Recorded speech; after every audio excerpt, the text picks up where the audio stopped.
يا سيدة نساء العالمين يا بنت رسول الله يا أم الحسن وأم الحسين عليه السلام. السلام على الحسين وعلى علي بن الحسين وعلى أولاد الحسين وعلى أصحاب الحسين. Hadirin, Assalamualaikum warahmatullahi wabarakatuh.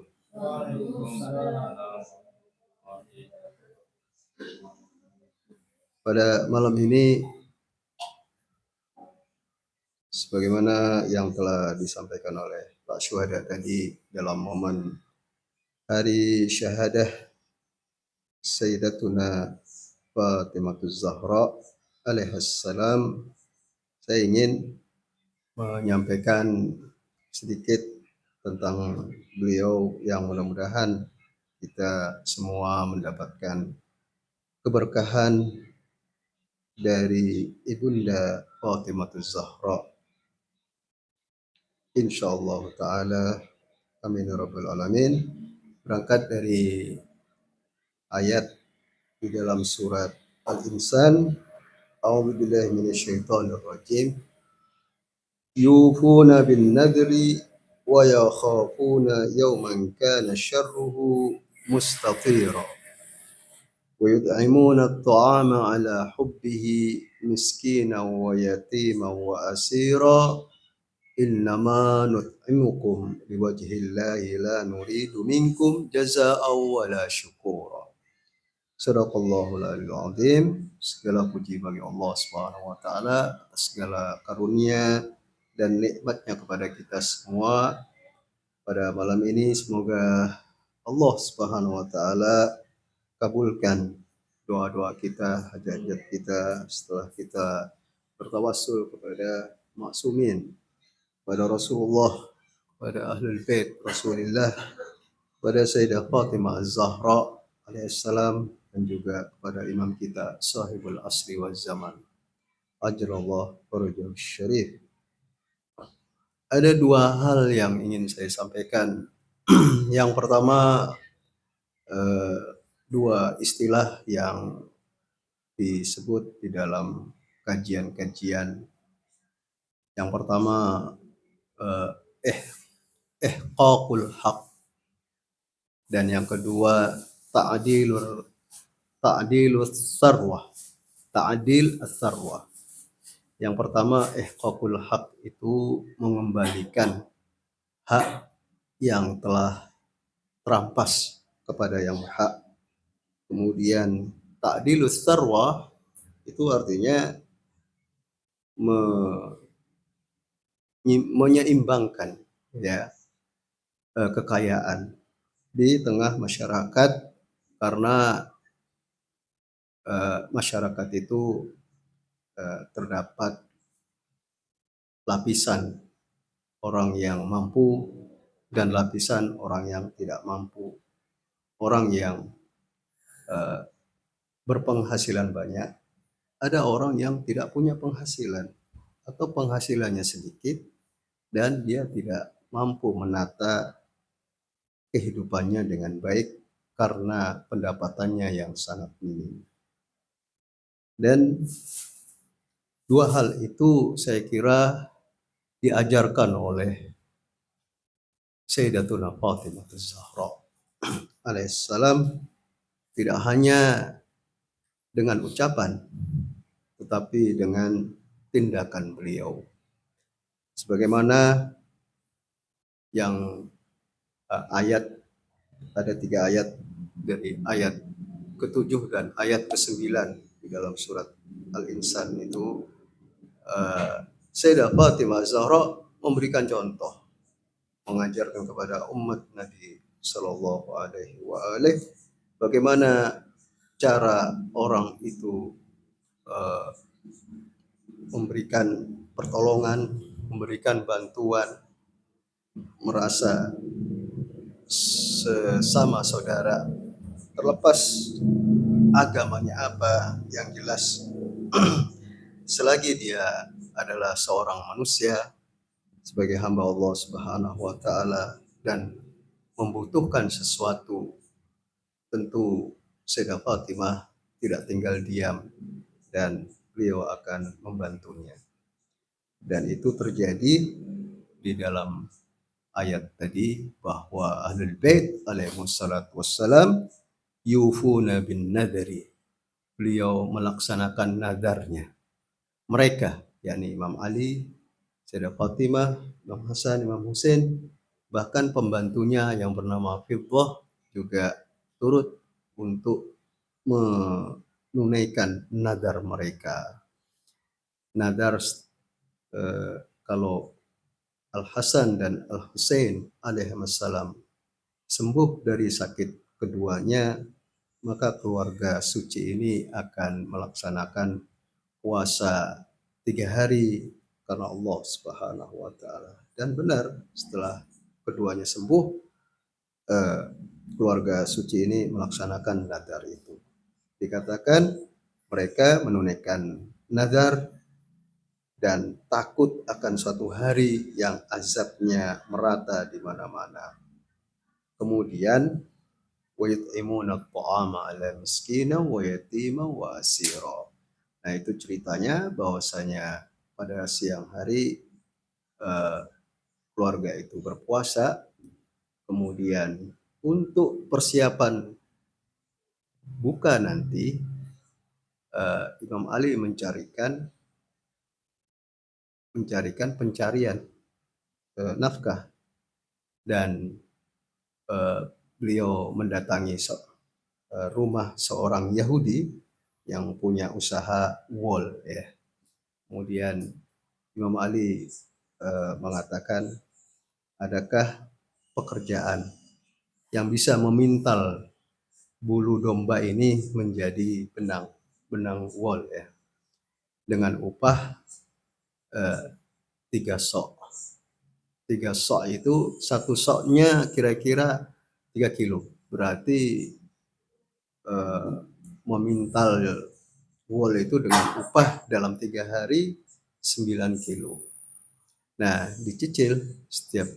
Kemudian Imam Ali juga menyampaikan nanti yang memintal adalah Sayyidah Fatimah, putri Rasulullah Shallallahu Alaihi Wasallam. Dan benar dibawakan garapannya itu, Imam Ali membawanya ke rumah dan Sayyidah Fatimah mulai memintal benang itu dan bulu domba itu menjadi benang. Dan kemudian setelah menjadi benang distorkan kepada Yahudi, orang yang punya pekerjaan ini, lalu diserahkan upahnya sebesar 3 kilo gandum. Lalu Sayyidah Fatimah menerima gandum itu dan digiling oleh Sayyidah Fatimah. Itu siang, artinya dalam keadaan puasa, Sayyidah Fatimah memintal wol, setelah itu menggiling gandum, mengadonnya dan membuat roti, kemudian dipotong-potong dibagi menjadi 5 orang dalam satu keluarga itu. Sampai menjelang buka, Imam Ali sholat bersama Rasulullah di masjid, nunggu Imam Ali pulang. Setelah sholat isya, usai sholat isya, Imam Ali pulang dan Imam Ali mempersiapkan meja makannya, kemudian udah taruh di makanan di atas meja. Ketika hendak menyantap, itu diriwayatkan Imam Ali sudah menyobek rotinya itu ya. Lalu ada yang mengetuk pintu, Assalamualaikum ya ahla baiti Rasulillah. Saya adalah seorang anak yatim yang lapar, tidak makan. Kami perlu makan. Akhirnya tidak jadi makan Imam Ali. Dan Sayyidah Fatimah pun mendengar itu juga nggak makan. Imam Hasan, Imam Husain, bahkan Fiddah, pembantunya juga nggak makan. Diberikan semuanya kepada anak yatim itu. miskin, pertama seorang miskin, miskinan wa yatiman wa asira. Seorang miskin ya. Dan juga begitu, hari kedua Sayyidah Fatimah puasa memintal bulu domba menjadi benang wol, menggiling gandum, mengadon gandum, diadon menjadi roti, lalu juga malamnya begitu. Ketika hendak makan sudah siap, datang seorang yatim, tadi miskin ya, seorang miskin dan anak yatim. Juga dilakukan seperti itu. Sampai pada hari ketiga pun eh, demikian dilakukan. Pada malamnya seorang tawanan yang baru bebas dari tahanan, dia juga lapar, nggak diberi makan. Dia bilang, saya seorang tawanan yang nggak diberi makan, saya lapar, perlu makanan. Juga demikian diberikan kepadanya. Dan eh, lagi-lagi Ahlul Bait alaihi wassalatu wassalam hanya berbuka dengan air putih, ya, tidak makan sedikit pun, sehingga besoknya ya pada setelah itu Imam Ali membawa kedua putranya ini, Imam Hasan, Imam Husain, dalam keadaan menggigil, membawanya kepada Rasulullah Shallallahu Alaihi Wasallam. Melihat dua cucunya itu menggigil karena lapar, langsung ya Rasulullah tentu terkejut ya, shock, dan mengajak, langsung bertanya, kemana putriku Fatimah? Lalu diajaklah ke rumah Sayyidah Fatimah dan mereka masuk bareng-bareng, didapati di mana Sayyidah Fatimah. Ternyata Sayyidah Fatimah berada di mihrabnya. Berada di mihrabnya, dikatakan dalam riwayat itu perutnya kempis, sampai saking kempisnya itu digambarkan nempel dengan punggungnya. Dan sampai ayahnya tidak kuat, bilang, ya Allah, sudah begini keadaan keluarga ini, yang artinya demi kepentingan orang lain sehingga keadaannya seperti itu ya. Di akhirat tuh ya terselamatkan ya. Dan itu artinya bahwasanya keluarga suci ini dan pengorbanan Sayyidah Fatimah Az-Zahra alaihissalam demi kemanusiaan, atau tadi itu poinnya, ihqaqul haq. Ihqaqul haq itu mengembalikan yang berhak, mengembalikan hak yang terampas kepada yang berhak. Artinya orang lapar itu ya dirampas haknya. Seperti yang di Palestina itu adalah bangsa yang hak-hak mereka itu dirampas, lalu terjadilah kelaparan, terjadilah krisis kemanusiaan, dan seterusnya, yang tentunya sampai Syed Mutahari bilang, seandainya Rasulullah Shallallahu Alaihi Wasallam hidup pada masa sekarang ini, pasti saya dengan yakin demi Allah, sampai beliau sumpah, beliau akan murka dan tidak akan tenang sampai hak-hak mereka itu dikembalikan. Ya, kemudian di sini dikatakan ada sebuah cerita ya, ada pembahasan lah ya tentang kenapa Sayyidah Fatimah itu menjadi mendapatkan gelar Sayyidatun Nisa'il Alamin.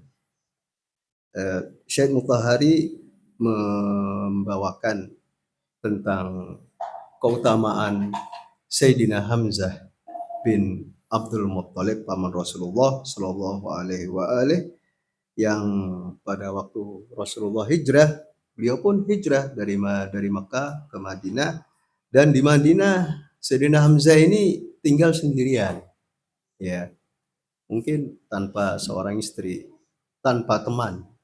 Jadi di rumah itu beliau sendirian, hidup sendirian di Madinah, eee, ya tentunya bersama Rasulullah Shallallahu alaihi wa alihi. Namun di rumahnya dia tinggal sendirian. Sampai di perang Uhud, sampai di perang Uhud, beliau terbunuh syahid dan kemudian ya di perang Uhud ya, eee, usai setelah peperangan Rasulullah Shallallahu alaihi wa alihi pulang, kemudian sampai di Madinah ramai suara tangis para wanita atau keluarga syuhada di rumah-rumah mereka. Tetapi beliau melihat rumahnya Sayyidina Hamzah ini kan nggak ada siapa-siapa, sepi. Dan beliau sampai mengatakan, "Amma Hamzah, amma Hamzatu fala bawaki lahu." Kalau Hamzah nggak ada yang menangisinya. Nah, kalimat ini menjadi viral ya di seluruh Madinah sehingga para wanita itu merasa nggak nyaman dan langsung bergegas ke rumahnya Sayyidina Hamzah dan menangis di dalamnya.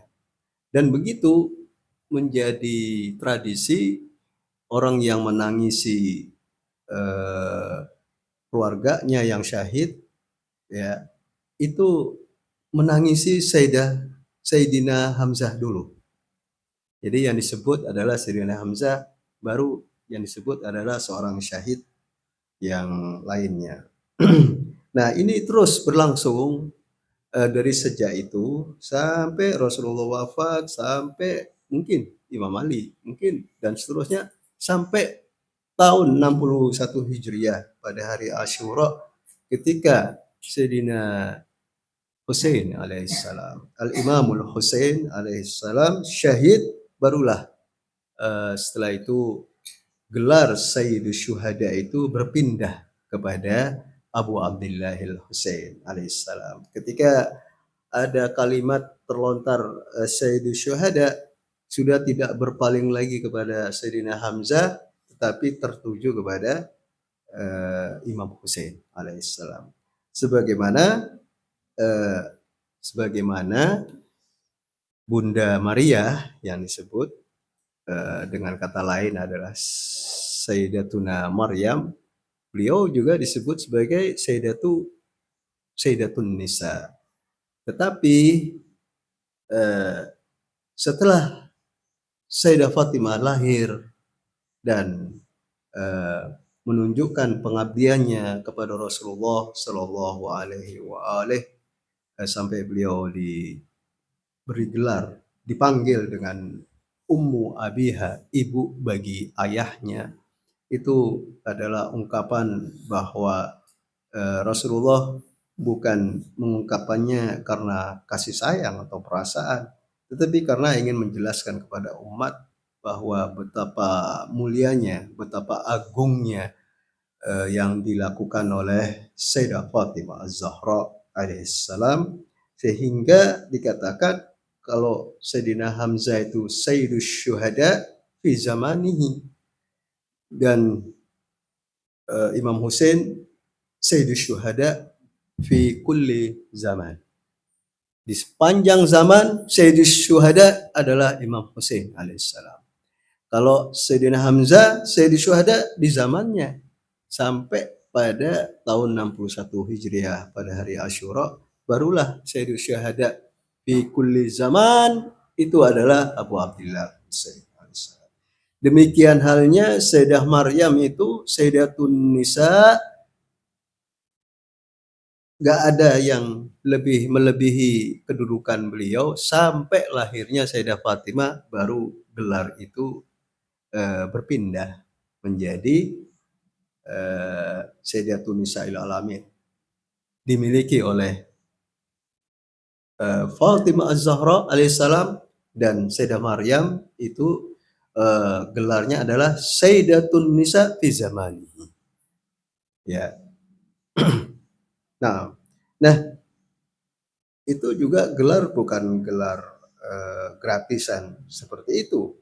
Di awal-awal dakwah ya Rasulullah Shallallahu Alaihi Wasallam di waktu di Madinah ini, di waktu Madinah eh, kaum muslimin di masjid itu, di emperannya masjid itu ada kaum duafa, orang-orang miskin yang tidurnya di situ, makannya di situ, alhasil tempat istirahatnya juga di situ, di emperan masjid, sampai disebut dengan ahlus suffah. Mereka ini karena ramai mengganggu orang yang sholat apa, akhirnya yang saya ingat itu dipindahkan ke satu tempat dan mereka disebut dengan ahlus suffah. Ya salah satunya ahlus suffah ini eh, Abu Hurairah itu.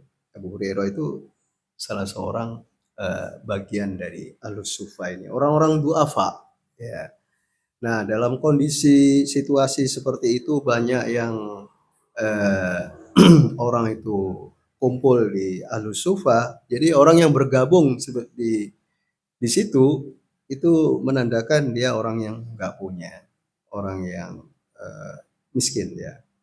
Nah, suatu hari Rasulullah Shallallahu Alaihi Wasallam masuk ke dalam rumah Fatimah alaihissalam, melihat Sayyidah Fatimah pakai gelang perak, dan juga pakai tirai, mungkin saya terjemahkan dengan kerudung ya. Kerudungnya warna-warni. Punya nilai kerudung itu. Gelangnya juga punya nilai, yaitu perak, karena perak. Nah, melihat demikian Rasulullah langsung balik badan dan keluar, nggak ngomong apa-apa. Nah, Sayyidah Fatimah perasaan ya, merasa bahwa ini ayah kayaknya nggak suka dengan saya punya gelang dan saya punya kerudung warna-warni ini. Akhirnya beliau lepas itu gelangnya, kerudungnya beliau lepas eh, dan diserahkan melalui orang untuk diserahkan kepada Rasulullah Shallallahu Alaihi Wasallam. Maka si pengirim ini yang membawa eh, hartanya Sayyidah Fatimah berupa gelang perak dan kudung itu, eh, ketika sampai kepada Rasulullah, wahai Rasulullah, ini dari putrimu untuk diberikan, disumbangkan kepada eh, orang-orang yang membutuhkan. Ya, kalau nggak salah ya disebut itu ahlus sufa, untuk orang-orang ahlus sufa. Terharu itu Rasulullah Shallallahu Alaihi Wasallam, dan beliau menyatakan janji nanti ayahnya maksudnya Rasulullah menyebut ayahnya akan menggantikan itu nanti pada malam pengantin, pada malam pengantinnya ia menjadi pengantin. Dan benar, ketika Sayyidah Fatimah menikah dengan Imam Ali bin Abi Thalib alaihissalam, Rasulullah menggantikan yang telah disumbangkan oleh Sayyidah Fatimah itu dengan baju baru. Rasulullah beli baju baru, baju pengantin untuk dipakai di malam pengantin ya. Dan dipakai oleh Sayyidah Fatimah. Berarti Sayyidah Fatimah memakai baju baru, dan kemudian waktu resepsi pernikahan itu dikatakan ada yang datang, seorang pengemis, mungkin perempuan ya, peminta, dia bilang, beri aku pakaian, saya nggak punya pakaian dan nggak ada yang memberiku. Sri Fatimah mendengar itu, nggak ada orang yang memberiku pakaian, saya tidak punya pakaian. Langsung Sri Fatimah sebagai pengantin masuk ke dalam dan ganti pakaian. Ganti pakaian yang lama, pakaian yang baru itu dilipat, diserahkan kepada, diberikan kepada si peminta itu. Nah, itu yang yang dilakukan oleh Sayyidah Fatimah. Betapa beliau ini adalah seorang pribadi yang solider, yang pemurah, yang siap dengan resikonya dia berikan, apapun yang dia sendiri itu sangat membutuhkannya. Nah, ini juga merupakan bukti atau contoh ya, contoh bahwa Sayyidah Fatimah membuktikan atau memberikan contoh kepada umat Nabi Muhammad Shallallahu Alaihi Wasallam, ya dunia, harta benda, materi itu eh, bukan tujuan, tapi perantara, tapi sarana untuk sampai kepada Allah Subhanahu wa taala, untuk dekat dengan Allah Subhanahu wa taala. Tetapi eh, apa yang dimiliki oleh manusia segalanya itu toh nanti akan ditinggalkan. Nah, ini contoh dari surat Ad-Dukhan ayat 25 sampai 27. A'udzubillahi minasyaitonirrajim. Kam taraku min jannati wa uyun wa zuru'in wa maqamin karim wa na'matin kanu fiha fakihin. Yang artinya betapa banyak taman-taman yang dibuat oleh orang-orang kaya ya, dan mata air yang mereka kemudian mereka tinggalkan. Juga kebun-kebun serta tempat-tempat kediaman yang elok dan kesenangan-kesenangan yang dapat mereka nikmati di sana. Semuanya itu ternyata akhirnya ditinggalkan. Nah, satu poin lagi yaitu mengenai fadak. Ya, itulah fadak itu salah satu yang dituntut oleh Sayyidah Fatimah Zahra. Fadak itu berupa tanah yang luas. Entah itu bisa dibaca, ditelaah seberapa luas tanah itu yang Rasulullah berikan kepada Sayyidah putrinya Sayyidah Fatimah Az-Zahra. Nah, sepeninggal Rasulullah Shallallahu Alaihi Wasallam, tanah itu disita oleh penguasa, dirampas, dan bahwa dengan alasan setiap nabi atau semua nabi itu tidak mewarisi berupa harta, mewarisi ilmu ya, mewarisi ajaran ya, tetapi harta benda tidak mewariskan. Jadi tidak ada pewaris dari nabi itu yang berupa harta. Itu alasannya ya, alasan penguasa. Tapi Sayyidah Fatimah menuntutnya untuk bahwa tanah Fadak ini adalah hakku. Ya, tanah Fadak ini ayahnya yang berikan. Ya, ayahnya memberikan tanah Fadak itu kepada Sayyidah Fatimah Zahra alaihissalam, putrinya. Sampai ya itu Sayyidah Fatimah merasa ditindas, dizalimi, dan itu tidak dibiarkan oleh Sayyidah Fatimah. Mengapa demikian? Syekh Mutahari mengatakan Sayyidah Fatimah menuntut tanah Fadak itu bukan karena dari sisi bahwa tanah ini eh, harta yang bernilai material, harta yang bernilai ekonomi, tetapi yang dipandang oleh Sayyidah Fatimah adalah dengan memiliki tanah Fadak itu, maka beliau dapat membantu orang-orang yang membutuhkan. Nah, inilah yang menjadi eh, pikiran atau yang menjadi keyakinan yang menjadikan Sayyidah Fatimah bersikap untuk menuntut eh, tanah Fadak itu yang Rasulullah Shallallahu Alaihi Wasallam berikan kepadanya. Dari sisi inilah yaitu ihqaqul haq, yaitu mengembalikan hak yang terampas kepada yang berhak. Nah, orang-orang fakir, orang-orang yang membutuhkan, hak mereka ini paling tidak ketika lapar, maka hak mereka adalah harus mendapatkan makanan. Ya, nah itu kira-kira paling sederhananya atau paling rendahnya kebutuhan manusia itu adalah dia berhak untuk hidup. Ya, itu hak yang paling utama manusia adalah hak hidup di dunia ini. Kalau lapar dia harus mendapatkan makanan. Tetapi di Palestina yang terjadi apa?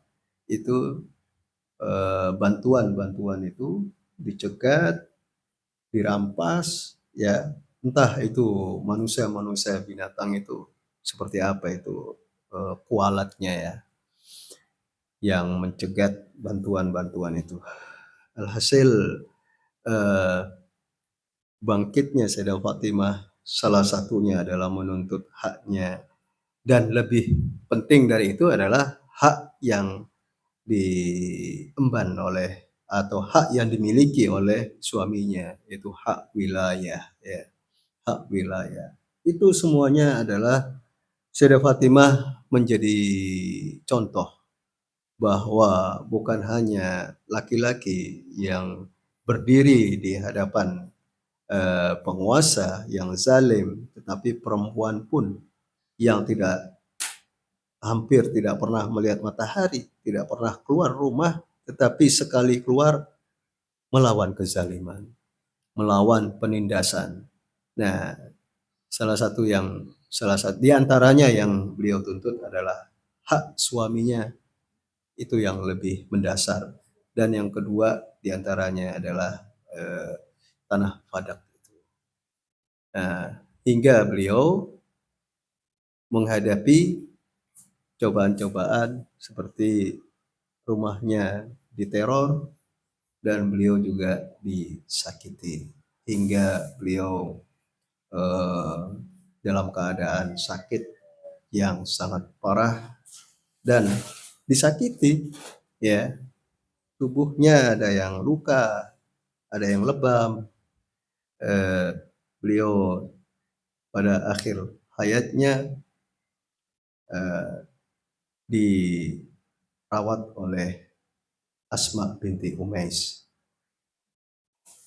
dan ketika itu Sayyidah Fatimah bangun dari tidurnya dan berjalan, kemudian Asma binti Umais mengira bahwa Sayyidah Fatimah sudah membaik keadaannya dari sakitnya, dan beliau bangun dari tidurnya dan duduk sebentar, kemudian berjalan, kemudian beliau mandi dan eh, beliau minta kepada Asma untuk ambilkan pakaian yang bersih, dan beliau memakainya pakaian yang bersih itu. Kemudian beliau mengatakan, sekarang baringkan aku ke tempat tidurku dan menghadap kiblat. Jadi itu permintaan Sayyidah Fatimah kepada Asma binti Umais. Beliau meminta supaya beliau baringkan menghadap kiblat. Kemudian Sayyidah Fatimah mengatakan, jangan ajak aku ngomong beberapa saat. Kemudian nanti kalau sudah itu panggil aku, terus panggil aku. Kalau aku nyaut, aku masih ada. Kalau aku tidak nyaut, berarti aku sudah tiada. Dan itu yang dilakukan oleh Asma binti Umais. Beliau memanggilnya, wahai Fatimah, wahai putri Rasulullah. Dan beliau menyahut, iya, wahai Asma. Lalu dipanggil lagi oleh Asma, wahai Fatimah. Dan beliau pun menyahutnya. Hingga sampai tidak ada suara lagi dari Sayyidah Fatimah. Dan Asma pun menjerit bahwa Sayyidah Fatimah telah wafat. Innalillahi wa inna ilaihi raji'un. Beliau menjerit dan pergi mencari Imam Ali, memanggil Imam Ali dari masjid. Wahai Ali, istrimu sudah meninggal. Dan yang datang adalah Sayyidina Hasan dan Husain alaihissalam. Mendapati ibunya telah wafat. Assalamualaikum ya binta Rasulillah. Assalamualaikum ya Sayyidatan Nisa'il Alamin. Assalamualaikum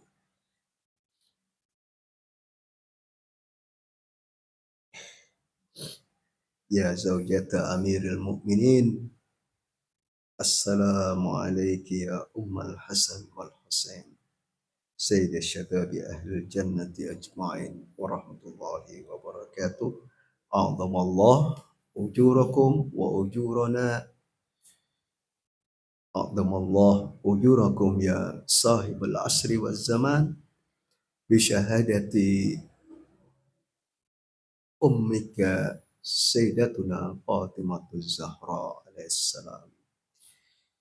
Wabillahi taufiq wal hidayah. Walakum minkum. Wassallallahu ala Muhammad wa ali Muhammad.